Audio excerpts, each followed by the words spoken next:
This video is brought to you thanks to the continued support of my lovely patrons, and it's sponsored by channelfireball.com. If you use the code SPICE when you buy stuff through them, it's the fiscal equivalent of giving me a pleasant little pat on the bum. Hello, spicy people of the internet, Spice8Rack here, aka Sexy Colgate, and I am so glad to be back. If you didn't know, I was sick for about 3 weeks. I got a horrible mouth infection, which meant I literally could not speak for a good number of days. That was fun, but I'm glad to be back, and before I became riddled with pestilence, I was actually working on this video, a video that I let my patrons vote on and decide the topic of. And like I should have expected anything different, they all voted for the one that made me delve into furry culture. To be honest, I'm actually much happier that this won out rather than the Planeswalkers on the political compass video idea, because judging by how aggravated some of you got by me not weighing the averages on the magical boar holding a gun chart, I can't imagine the uproar that would have happened had I suggested that Jace was actually more right-wing than Nicol Bolas. No, I won't explain it. I won't explain it. Now, if you clicked on this video expecting it to be 20 minutes of making fun of furries, then you walked into the wrong saloon, buckaroo. Sling your hook or shut up and sit down. Over here on Spice8Rack, we take 3 things very seriously: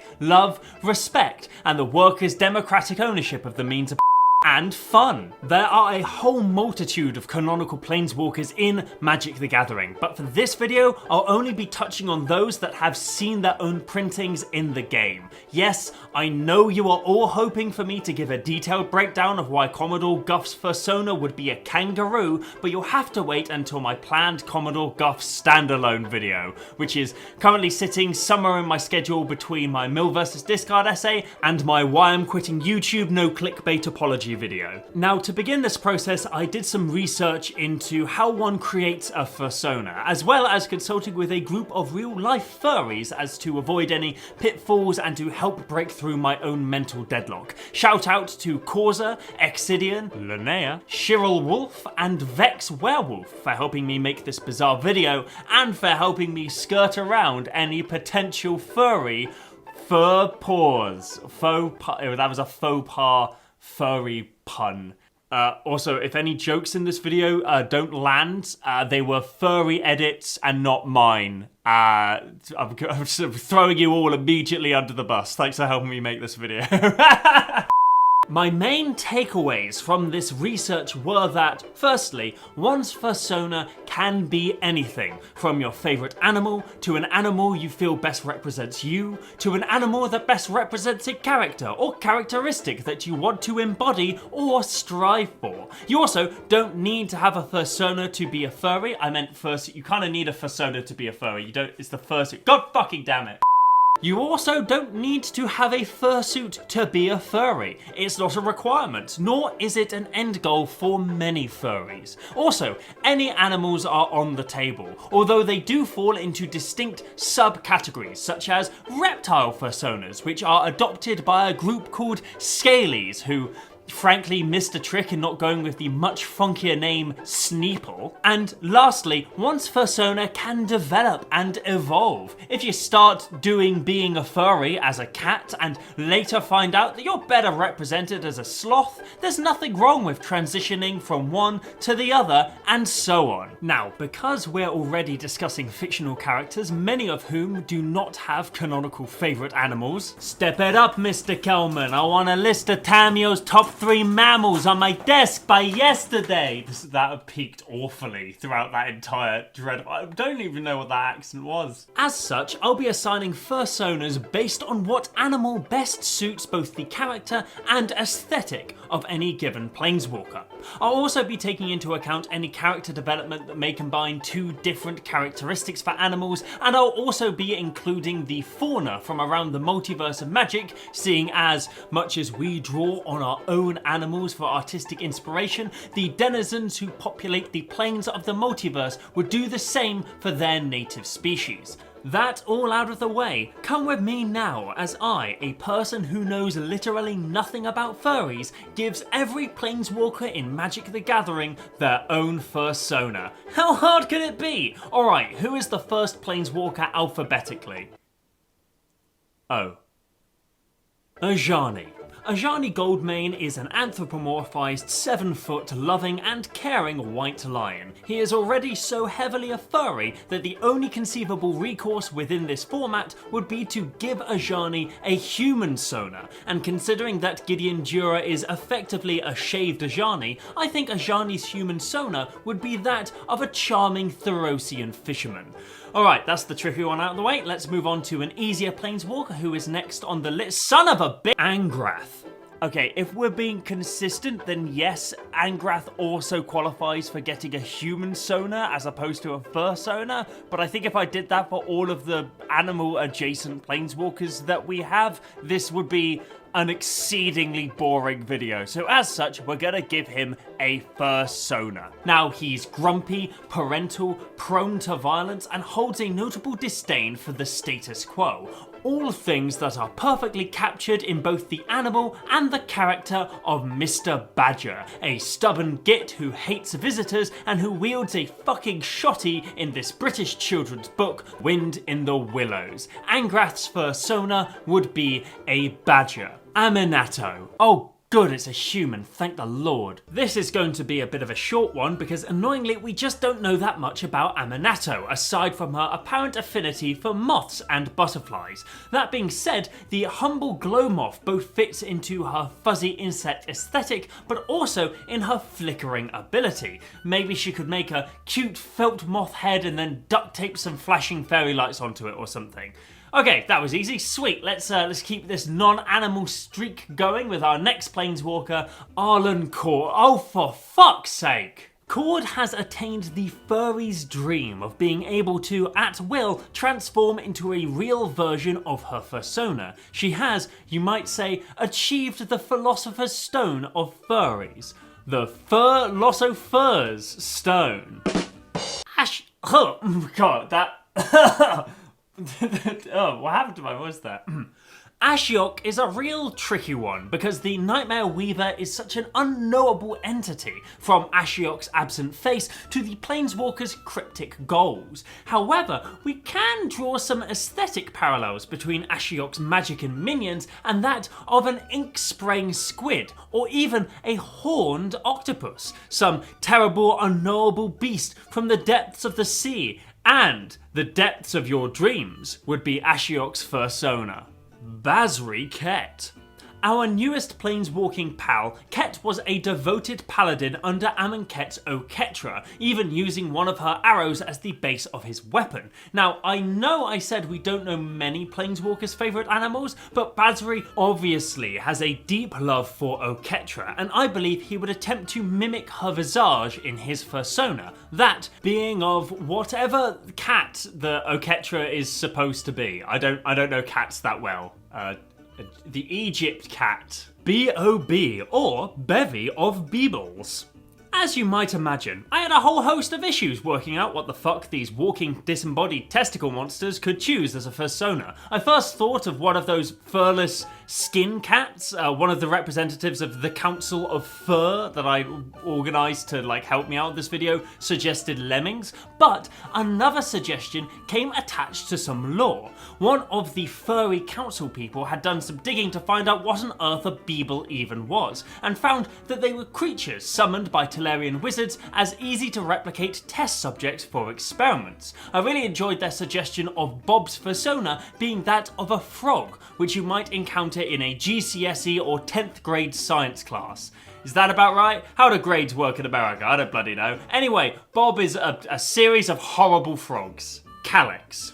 Calyx is the faithful follower of a god with a heavy woven fabric-based aesthetic. He couldn't be screaming, "I am a lamb," any louder than if he was a frustrated primary school kid who got snubbed in the nativity casting and ended up playing one of the farm animals in the stable scene. Chandra Nala. There are many things that could well represent everybody's second favourite Kaladeshi flame enjoyer.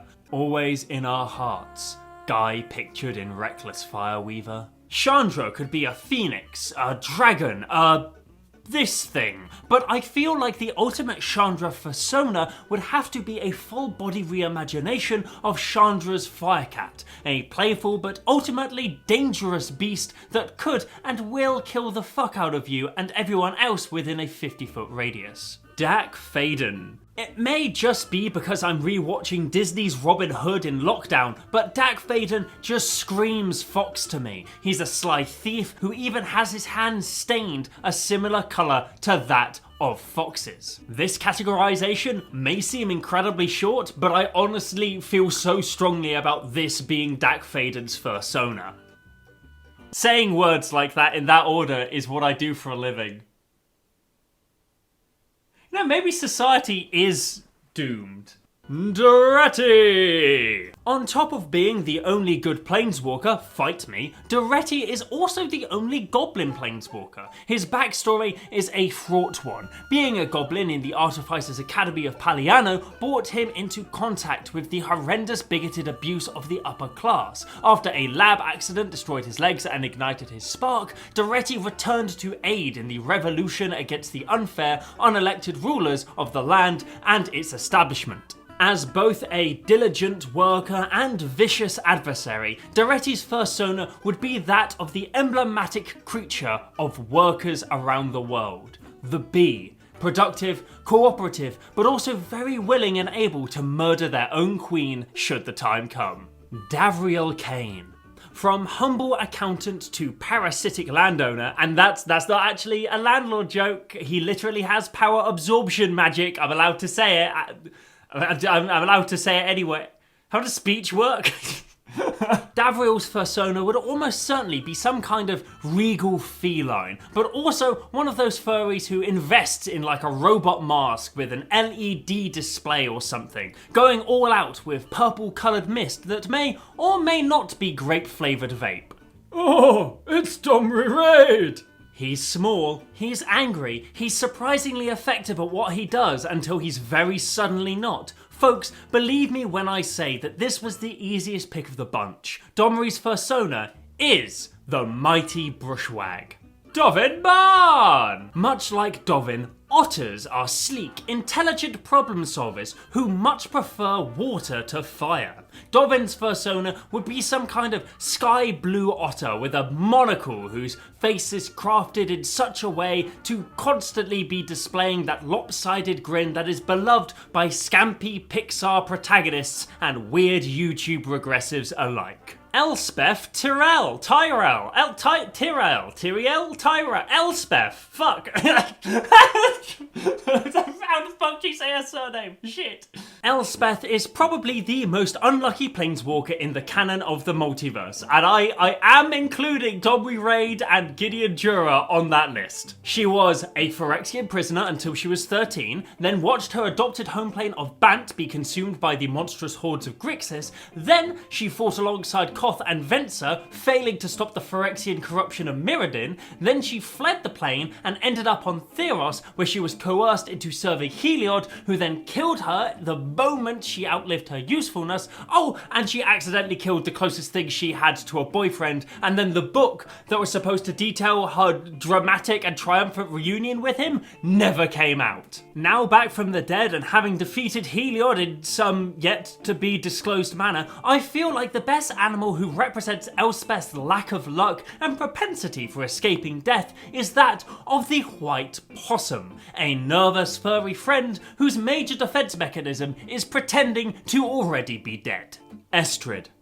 Estrid doesn't have one Fursona, rather her many animalistic masks suggest that she has many and is in fact a professional surrogate mother to furries at conventions the multiverse over. Tear in your costume, she's got a sewing kit. Ketchup on your paw, she's got a Tide pen. Woke up late and missed your panel, she's already covered for you in a way that's good enough to not besmirch your reputation, but not so flawless that people prefer her to you. Good on you, Estrid.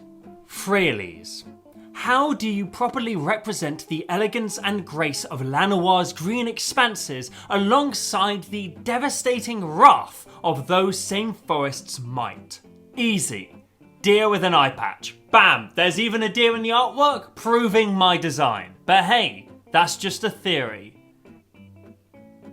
a game thing. Garruk Wildspeaker. Our big beastie boy has been cured of the Anarchy curse that Liliana's Chain Veil put upon him. As such, he has been returned to the original Garruk state as a massive, nature-loving, hardy, but ultimately caring man-beast. What better way to represent such a character than with the Fursona of a bear, an animal and term with absolutely no additional connotations. Gideon Jura. Gideon's Fursona would be a Ajani. Watley. Watley has a great affinity for dinosaurs, but also for the grace and beauty of nature. Her Fursona would combine these two aesthetic and characteristic aspects into one glorious creature, and no more a graceful and reptilian beast comes to mind than the elegant and delicate Colossal Dread. The feathered raptor, powerful, dangerous, but also stylish and vibrant. Ooh, put that in one of your poems. Your poems? Why did I go up north for that one? Jackie Bellend. Jace is a big, smart brain man boy, and recently out of the job mega judge who loves himself some ocean. What's the smartest, most oceany, most cop-like animal there is on this blue planet and beyond? Why, of course, it's everybody's favourite aquatic narcs, the bottlenose dolphin. Jaya Ballard. Okay, go with me on this one. I first thought of Jaya as a silver fox, an older, more cunning version of Chandra, but upon reflecting, she's very much her own character, not simply an aged-up version of the other pyromancer in the game. Jaya is a wise, maternal figure, orange like the settling embers of a matured fire. And you know what other off-red animal is famous for learning and teaching fellow creatures? The orangutan. Jaya is an orangutan. No, I won't explain it. I won't. Jiang Yangu. Yangu is a cute puppy of a planeswalker and would have a cute puppy of a Fursona. He would not, however, have Mowu as his Fursona, because I think that would be weird for everybody involved, especially Mowu. Gone! One of the easiest planeswalkers to give a Fursona on this list. He's hardy, he's thoughtful, he's slow to action but could wreck your shit, especially if dropped on you from a significant height. Khan has quite clearly been designed from the top down to one day ascend into his true chrome-shelled turtle Fursona self, a weapon to surpass Metal Gear. Kasmina. Kasmina's Fursona is a heron, because I know nothing about her other than she has a vaguely heron-shaped staff. Storytelling is when you introduce characters and then do nothing with them. Kaya. When I say that Kaya's Fursona is a rat, I mean that as quite the opposite of an insult. Rats are delightful scoundrels associated with the decomposition of corpses and skeletons, can climb through walls, and have needle-sharp claws which act as their only downside. Kiora. Hey, Kiora! She's like a coral reef lady with a big crab claw. Bish bash boosh, her Fursona's a lobster. I left this blank and I didn't realise until after recording that I hadn't actually written something for Kiora, so a lobster, yeah! Koth! Koth is an ardent defender of his world, and that sense of defence extends to his rock and lava-imbued skin. And I feel the robust and armoured pangolin would best suit his character as his Fursona. And also because its scales look a little bit like the floor of Mirrodin. Liliana Vess.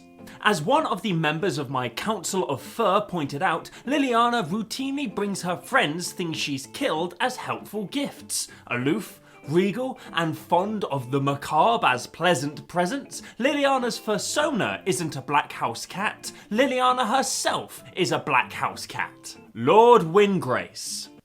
What's he really just made a bunch of planeswalkers living fursuits to fuck with me, didn't they? Neat. Luca.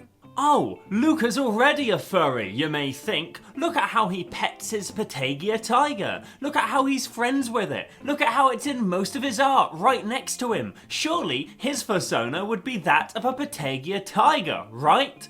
Wrong, bucko! From the cards in which he's represented, you may assume that Luca has a loving bond with his Patagia tiger. I mean, that's certainly the vibe I got when I wrote my fanfiction Ikoria preview. But you fool! You rambunctious clown! You weren't supposed to draw conclusions from pieces of flavor text that unambiguously state Luca had a friendly connection to the animals of Ikoria. Did you not pay attention to Weaponize the Monsters, a random uncommon? You were supposed to read only this card's flavor text, infer from that Luca views all of Ikoria's fauna as mere weapons at his command, and then somehow come to the conclusion that he then becomes the actual villain of Ikoria's story.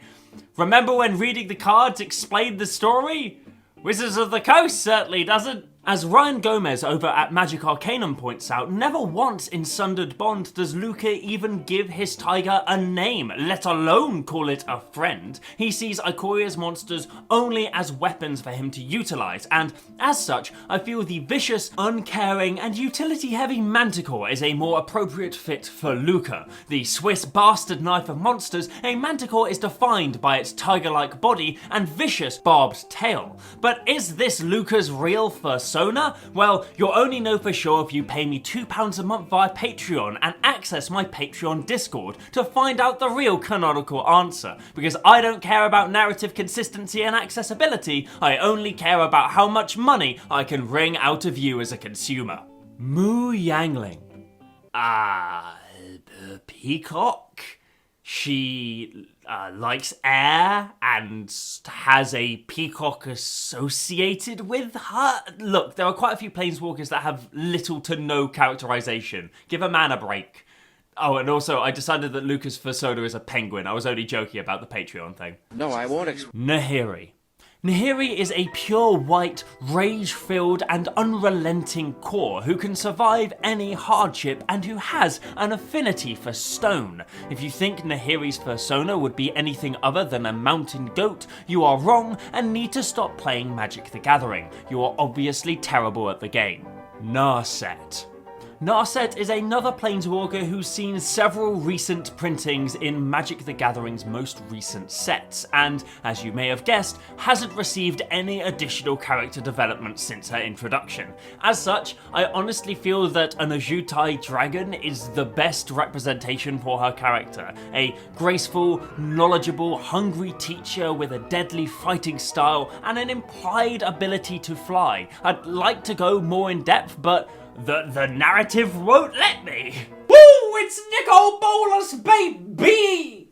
The immediate Fursona that comes to mind for this draconian dragon is that of the King Cobra, a flashy, imposing, regal reptile with a deadly bite and an equally venomous reputation. It really sounds like I'm writing for Deadly 60 when I'm writing this shit. Bolas thinks he's the dog's bollocks for successfully genociding at least 2 entire planes of existence, and whilst I doubt he'd pick a Fursona in the first place because any and all animals are below him, if he had to go for one, I think it would be that of the King Cobra. Nissa Ravane. Nissa is fond of trees. Nissa is adorable. Nissa used to be very problematic. Not unlike the grey squirrels of England, who are fond of trees, are adorable, and were an invasive species that all but eradicated the native red squirrel, but we've all just kind of gotten used to them now, which I think encapsulates Nissa to a T. Obnixilis. I feel like the Fursona of a crocodile would fit well with the character of Nixilis. They are, of course, both powerful, spiky, predatory remnants of a forgotten world. An additional similarity they share is their inexplicable horniness. Nixilis' appearances in magic fiction are more horny than you could ever have expected, and we all know that the crocodile is God's biggest thirst trap since the Brontosaurus. Oko. Elk. Ral Zarek. I said I would be using magic creatures within this Fursona distribution video, and honestly, how could I ever not attribute the ever homoelectrical Relzeric the Fursona of a Storm Crow? It's too perfect. Will and Rowan Kenrith. The children of aristocracy, Will and Rowan's Fursonas would be a pair of thoroughbred race horses with blue and red tinged manes respectively. Tory pricks. Saheeli Rai.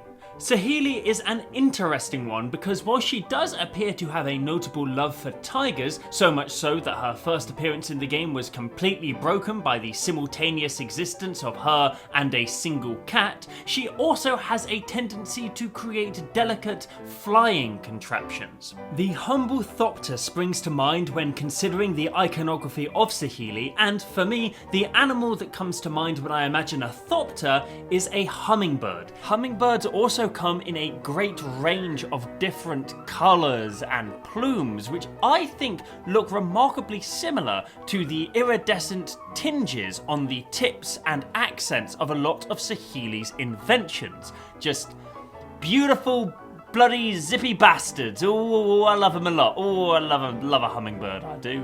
Samut! Speaking of zippy women, we now move to Samut, Magic the Gathering Shadow the Hedgehog. At first I thought that a cheetah would suit Samut's speed, but it didn't feel right, cheetahs being animals of the grasslands and Samut being a planeswalker from a desert world. Then I remembered that there's literally a cheetah card in Amonkhet, so balls to it, Samut's Fursona is a cheetah. Sarkhan. Dragon. Sarkhan, I'm the one deciding, not you. Dragons. Okay, Jesus. Sarah.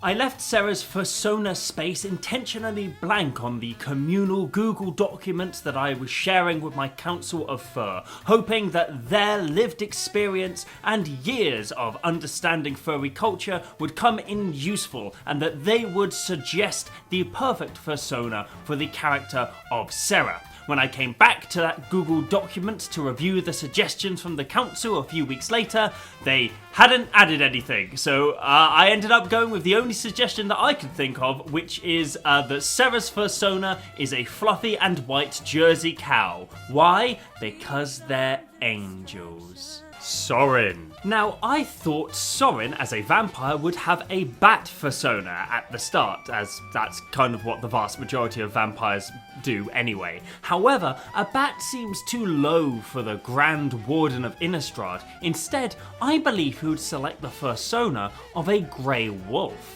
Whilst this animal may seem like a strange choice, seeing as there's an already notable connection between wolves and the werewolves of his home plane, after the events of Eldritch Moon, which saw former adversaries battle on the same side, I believe Sorin would embrace this Innistradian solidarity in the symbolic form of a wolf Fursona. He would still, of course, differentiate himself from the normal wolves of his plane with some fancy Francis Ford Coppola Dracula ass overcoat, because even the fresh unity of Innistrad can't outweigh Sorin's desire to be edgy. Teferi. Originally, I wrote that Teferi didn't deserve a Fursona because playing against a turn 3 Time Raveler into a turn 4 Master of Time into a turn 5 Elspeth Conquers Death into a turn 6 Bounce Elspeth Conquers Death. Oh god, even describing the sequence makes my head hurt. But now that the stupid card that should never have been printed is gone, my perspective on the character is no longer clouded by complete rage. Considering him now, I can see Teferi selecting the Fursona of a wise owl. You've got the knowledgeable theme going on, you've got that fierceness, and you also have the time theme because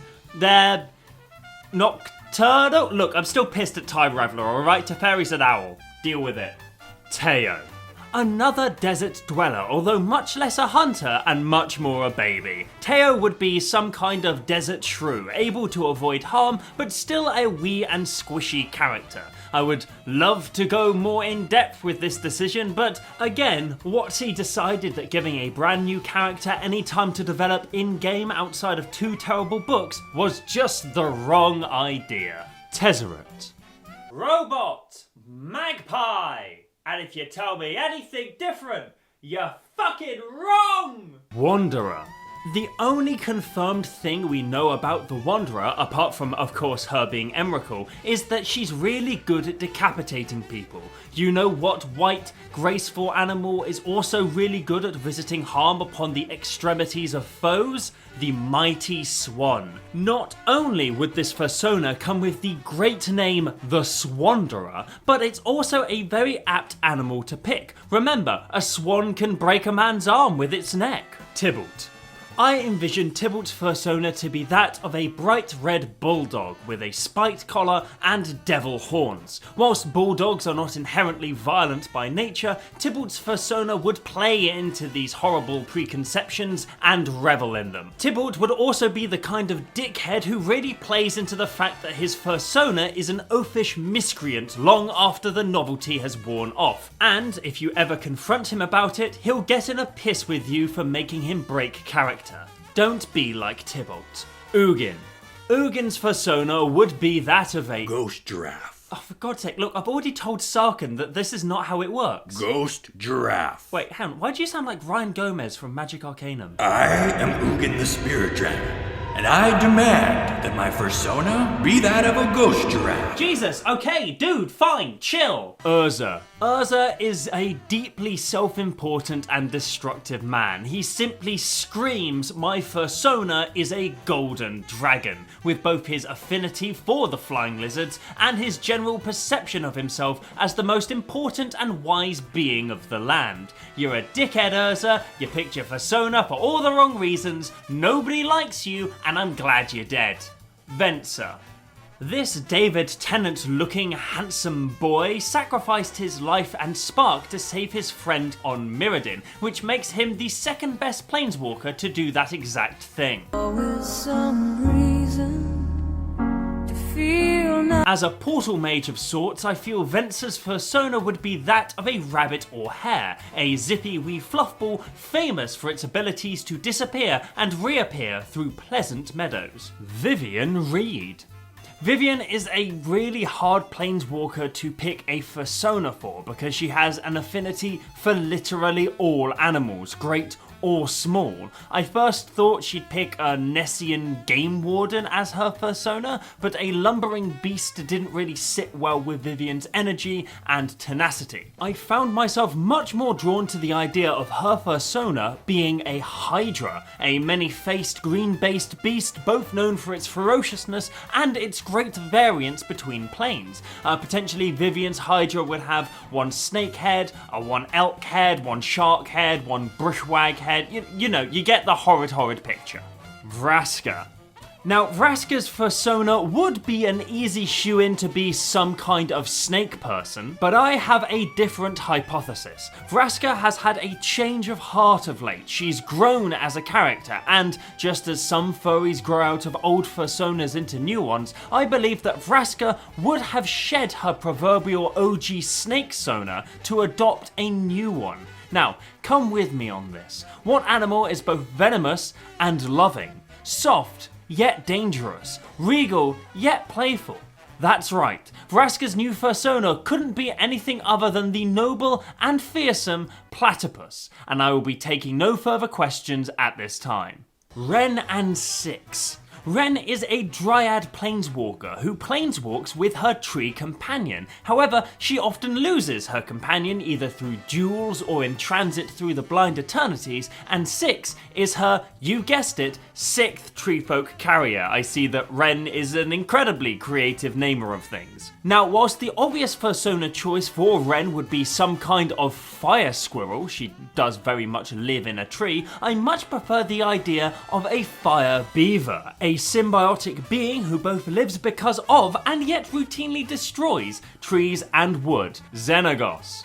Xenagos falls somewhere between Vraska and Angrath on the spectrum of humans that are also animals that are also planeswalkers. He's already got hooves and horns, and I feel like giving him the Fursona of a goat would be lazy. Xenagos is a destructive, forest-based reveler, and I feel that the Fursona of a wild boar fits more into his character of being effectively a an ancient Greek frat boy. And that's it for the furification of Magic's Planeswalkers. Do you think my categorization was correct? Would you have attributed anyone differently? Did you enjoy the emotional whiplash coming from watching my incredibly serious last video to this one? Do let me know. A massive thank you again to everyone who helped out making this video, including Ryan Gomez from Magic Arcanum for being Ugin. I love Magic Arcanum's work, and the fact that statistically you're not yet subscribed to them is frankly criminal. Rectify that immediately. I'd also like to thank Channel Fireball for continuing to sponsor this channel. Not sure why they continue to do it, but thanks, I guess. And I'd also like to thank the wonderful people who make up the lion's share of my income. The incredible patrons who let me do this as a full-time job, which is wild.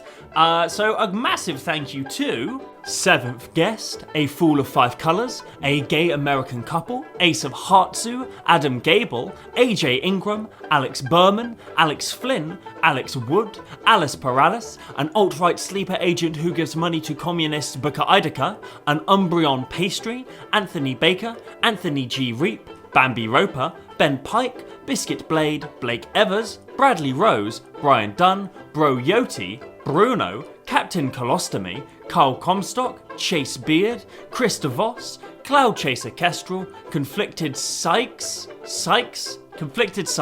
I think. Sorry if I get that wrong. Corwin Stoddard, Corza, Darius Rudaminer, Deadpan Goth, Dolowen, Drew Pierce, Dystopico, Ehksidian, Erica Hamel, Ethan Abraham, Fiona Perry, Future Beagle, Grey Days, Hooper Dup. In response, I bolt myself. I am saying this only because our global economic system does not intrinsically support artistic expression. Jake Colburn, Jessica Settle, John Solog, Jude Big Boy, Julie Bunn, Carlia Whithart, Kansas DeJesus, Kate B, Kevin Quinn, Kurdape Apologizer, Cody, Liliana Vess, Queen of Discard, Literally a Ghost That Pushes Over Candles, Lynneiah, Magic Arcanum, Mike Mavramatis, this is a new one, sorry. Mordenkainen's Disjunction. Mordenkainen's Disjunction. Fuck it, I'm keeping that all in. Mr. Skolaton, Moonimon, No Bluffs, Ori, Raghava Cavalli, Riley Everett, Ross King, Rowan Brown, Sage Morrison, Sasha Evelyn Francis, Silent Celine, Sir Shaunsey, Sky Johnson, Some Twink That Simps Super Hard for Spice, Swan Hunter, Taylor Street, Tima Punk Fraley's Impersonator, the best Swans player in Montreal, Tired_Crow, Totally a Spy, Travis K, True Lily, Vittorio Grace, Vladimir Govakov, Xenon, and Zada's Ludonarrative Dissonance. Thank you to everybody who supports me on Patreon, including the people whose names I have just read out. Just thanks for helping me continue to make this as my job.